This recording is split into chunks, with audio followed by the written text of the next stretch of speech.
ये कहानी है मुंबई मेट्रो के पिलर की। Pillar number 108। देखने में तो ये मेट्रो का आम पिलर जैसा लगता है, पर सूरज ढलते ही यहाँ सब कुछ बदल जाता था। उस समय गौरव मुंबई में आया था और वो मेट्रो से सफर किया करता था। एक रात लगभग 10 बजे की बात थी। गौरव मेट्रो ट्रेन से उतरा। उसे सिगरेट पीने का मन था, इसलिए वो सुनसान ठिकाना ढूंढ रहा था और पिलर नंबर 108 पर उसकी नजर गई। वहाँ जाता हूँ, वहाँ कोई नहीं है। जब गौरव पिलर के पास जा रहा था तो आसपास खड़े लोग उसे घूरे जा रहे थे, पर किसी ने उसे रोका नहीं। खैर, गौरव पिलर के पास पहुंचा और उसने अपनी सिगरेट जलाई। अभी यहीं से कुछ पार्सल ले लेता हूँ। कौन घर जाकर खाना बनाएगा? गौरव को ताली की आवाज आने लगी। जैसे ही वो पीछे घूमा तो एक किन्नर उसके पीछे खड़ा था। गौरव को देखकर किन्नर ने ताली बजाई। अरे ये चिकना यहाँ नया है क्या? तुम्हें क्या करना है? मुझे क्या करना है? मैं तो यूं ही पूछ रही थी। बहुत गुस्से में है रे तू चिकने। चंदा ने गौरव की दाढ़ी को छूने की कोशिश की। दूर रह मुझसे। अच्छा ऐसी बात। अब तो तू जहाँ जाएगा मैं तेरे साथ जाऊंगी, समझा क्या चिकने? चंदा से पीछा छुड़ाने के लिए गौरव वहाँ से आगे चलने लगा। चंदा भी उसके पीछे पीछे चली जा रही थी। मेरा पीछा क्यों कर रही हो? मेरी मर्जी, तू बड़ा चिकना है रे। गौरव तेजी से चलने लगा। चंदा उसके पीछे ही थी। गौरव एक चाइनीज काउंटर पर गया। भाई मुझे एक फ्राइड राइस दे दो पार्सल। अरे मेरे लिए भी ले ले। मैं क्यों लूं तेरे लिए? तुझे चाहिए तो खुद ले ले। गौरव चंदा को चिल्ला रहा था, पर चाइनीज काउंटर वाले को तो चंदा दिख ही नहीं रही थी। वो बेचारा परेशान था कि आखिर गौरव किससे बात कर रहा है। तुम किससे बात कर रहे हो भाई? ये मेरे पीछे जो किन्नर लगी है ना, उससे। कहाँ है किन्नर? यहाँ तो कोई नहीं है। क्या भाई, तुम्हें ये इतनी बड़ी किन्नर नहीं दिख रही है क्या? जब यहाँ कोई है ही नहीं तो मुझे कैसे दिखेगी? खैर, काउंटर वाले ने फ्राइड राइस पैक कर दिया और गौरव पार्सल लेकर आगे बढ़ने लगा। चंदा अब भी उसके पीछे थी। थोड़ी दूर जाकर गौरव फिर से रुका। उसने ठान ली कि वो चंदा को भगा कर रहेगा। कौन है तू? क्यों मेरा पीछा कर रही है? ये हुआ ना काम का सवाल। मैं चंदा हूँ। तुझे तो समझ आ ही गया होगा चिकने कि मैं एक किन्नर हूँ। वो तो पता है, लेकिन तुम मेरा पीछा क्यों कर रही हो? तू मेरी एक कहानी सुन ले, फिर मैं कभी तेरा पीछा नहीं करूंगी। मैं तेरी कहानी क्यों सुनूं? मेरे पास तेरे लिए टाइम नहीं है। मेरा पीछा मत कर, समझ गई? गौरव गुस्से में आगे चलने लगा। कुछ देर बाद उसने सोचा, मैं अगर दौड़ने लगूंगा तो शायद ये किन्नर मेरा पीछा छोड़ दे। और बस गौरव तेजी से दौड़ने लगा। चंदा भी उसके पीछे पीछे दौड़ रही थी। थक हार कर गौरव रुक गया और हाँफने लगा। अरे मेरी माँ, मेरा पीछा छोड़ दे। अरे चिकने, तू मेरी कहानी सुन ले, फिर मैं कभी तेरा पीछा नहीं करूंगी। गौरव ने सोचा और फिर बोला, ठीक है चल बोल, क्या बोलना है?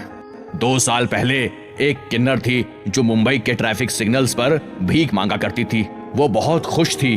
खुशी खुशी वो लोगों को दुआ देती थी, भगवान तेरी हर मनोकामना पूरी करे, तेरा भला हो रे।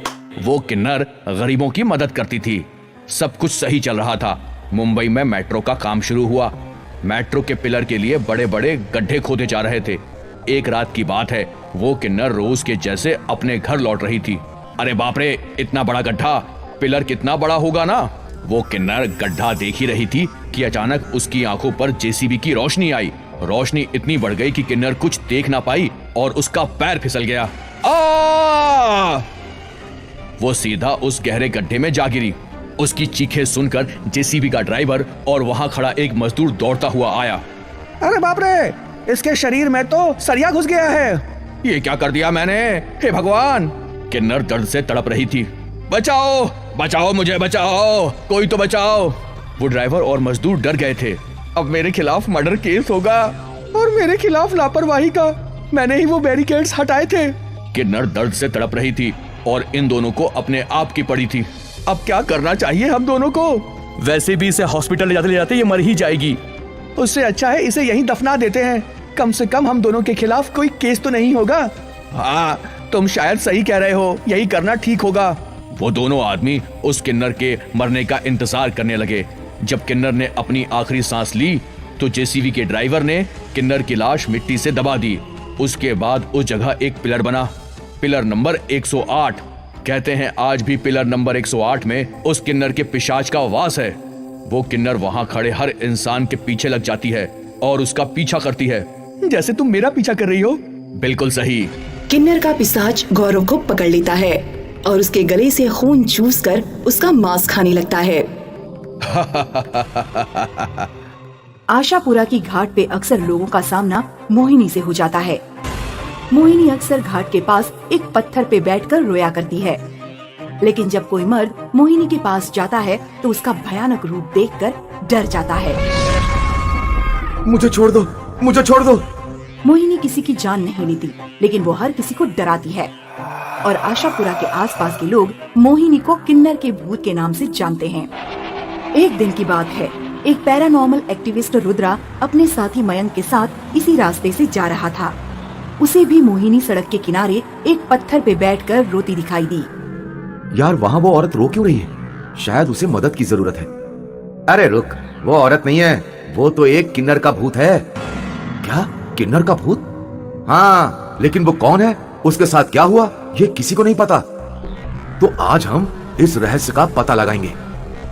रुद्रा बड़ी दिलेरी से गाड़ी से उतरा और मोहिनी के पास जाने लगा। मोहिनी ने बाकियों की तरह रुद्रा को भी डराने की कोशिश की।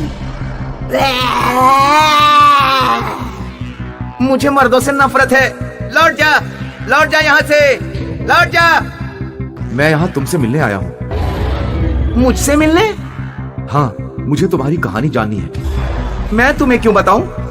क्योंकि तुम यहाँ किसी मकसद से बैठी हो। शायद मैं तुम्हारी मदद कर सकूं। कोई मर्द मेरी कभी मदद नहीं कर सकता, क्योंकि तुम पहले इंसान हो जिसने मुझसे मेरा दर्द पूछा है। इसलिए सुनो, मेरा जन्म एक बड़े ही रईस खानदान में हुआ था, लेकिन मेरे जन्म से उस खानदान की इज्जत उछल गई। इसलिए मेरे बाप ने मुझे दूसरे किन्नर के हवाले कर दिया। ये किन्नर थी कामिनी, जो मेरे लिए माँ थी। मेरी माँ ने मुझे पाला पोसा और बड़ा किया।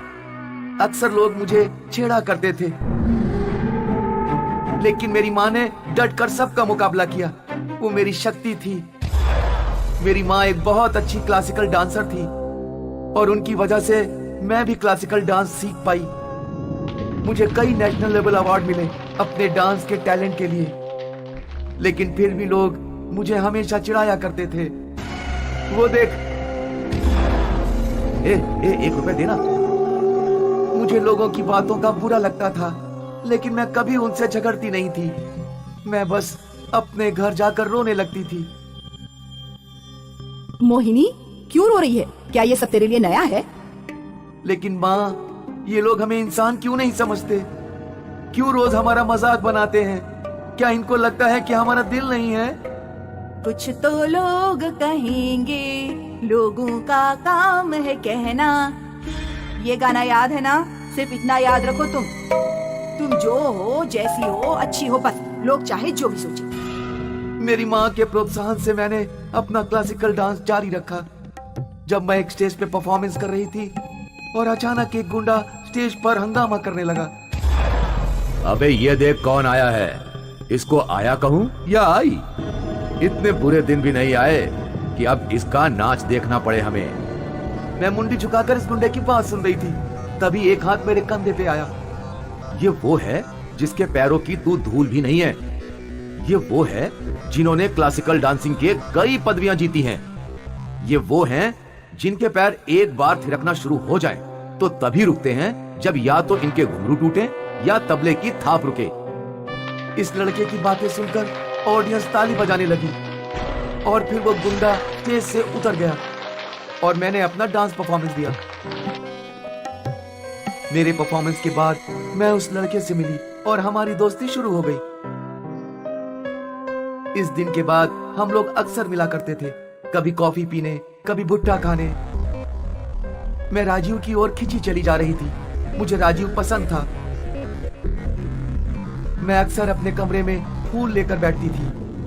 He loves me, he loves me not, he loves me, he loves me not। Rajiv वो पहला व्यक्ति था जिसकी नजर में मेरे लिए इज्जत थी। जब मैंने माँ को राजीव के बारे में बताया तो मोहिनी, वो लड़का जरूर अच्छा होगा और तुम्हारी इज्जत भी करता होगा, लेकिन वो लड़का है और तुम एक किन्नर। इस सच्चाई को जितनी जल्दी मान लो उतना अच्छा है। माँ की बातें सुनकर मैं जोर जोर से रोने लगी। अब जब भी मैं राजीव को देखती हूँ मुझे माँ की बातें याद आती और मैं वहाँ से भागने लगी। अजीब बात है, ये मोहिनी ऐसा क्यों कर रही है? आखिर एक दिन राजीव ने मुझसे पूछ ही लिया, मोहिनी तुम ऐसा क्यों कर रही हो? मैंने क्या किया? तुम मुझे इग्नोर कर रही हो?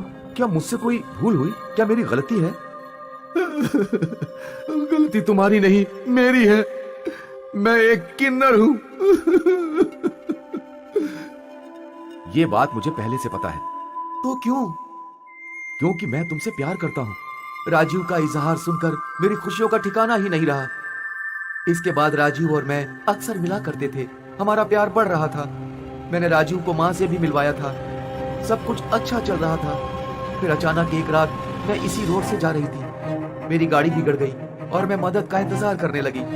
मेरी किस्मत देखो, जो मदद करने आया वो वही गुंडा था।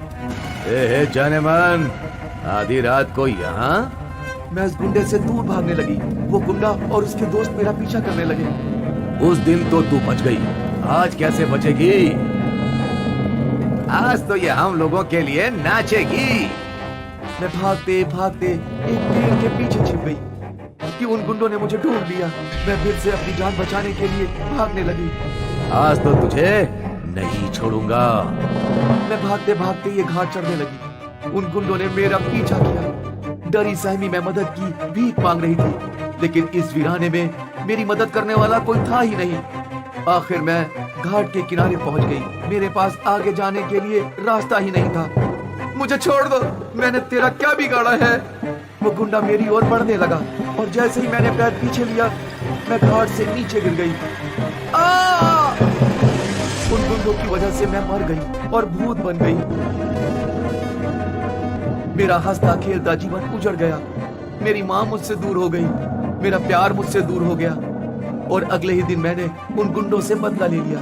मैंने उन्हें उनके ही घर से खदेड़ा, यहाँ लाया और इसी घाट से नीचे फेंक कर उन्हें मार दिया। मेरा बदला पूरा हो गया। तो तुम्हें मुक्ति क्यों नहीं मिली? क्योंकि मेरा प्यार अधूरा रह गया। राजीव आज भी मेरी याद में रोता है और जब तक वो मुझे याद करके रोता रहेगा तो मुझे मुक्ति नहीं मिलेगी। तुम्हारे साथ बहुत बुरा हुआ, लेकिन मैं तुम्हें मुक्ति जरूर दिलवाऊंगा। मेरे लौटने का इंतजार करना। रुद्रा अपने दोस्त के साथ वहाँ से निकल गया। वो सीधा राजीव के घर गया और उसने राजीव को सारा माजरा बताया। लेकिन मोहिनी की मुक्ति के लिए हम क्या कर सकते हैं? क्योंकि उसकी लाश नहीं मिली, इसलिए उसका देह संस्कार नहीं हो सका। लेकिन हम उसकी आत्मा की शांति जरूर कर सकते हैं, ठीक है? अगली सुबह राजीव, रुद्रा एक पंडित के साथ उसी घाट पर पहुँचे। पंडित ने आत्म शांति की पूजा शुरू की। राजीव रो रहा था, लेकिन उसने सारी विधि पूरी की। पूजा संपन्न होने के बाद राजीव और रुद्रा को मोहिनी की आत्मा दिखी और वो आसमान में लीन हो गई। मोहिनी की आत्मा को शांति मिल गई। फिर कभी आशापुरा की घाट पे किन्नर के भूत का जिक्र नहीं हुआ।